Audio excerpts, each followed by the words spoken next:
Schopenhauer क्या कहता है कि सफरिंग जो है हमारी जिंदगी का स्ट्रक्चरल कंडीशन है।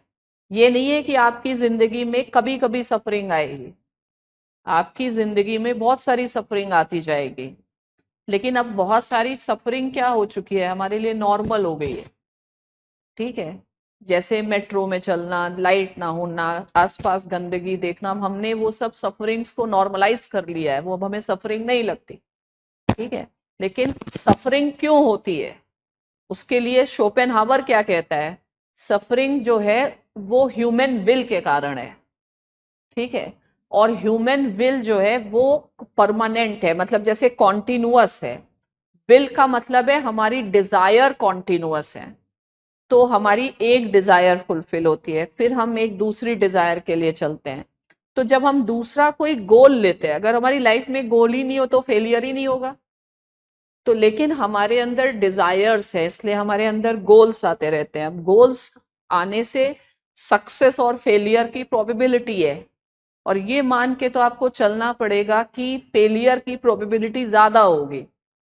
क्यों होगी? क्योंकि हो सकता है आप उतना एफर्ट लगा ही नहीं पाए जितना चाहिए। तो harder you work luckier you become. तो फेलियर का मेन रीजन है कि आपने उतना नहीं किया जितना आपको करना चाहिए था। ठीक है, तो जब आपको फेलियर मिलता है और फेलियर बहुत ज्यादा मिलता है, तो आपकी लाइफ में क्या आता है? Pessimism, bitterness.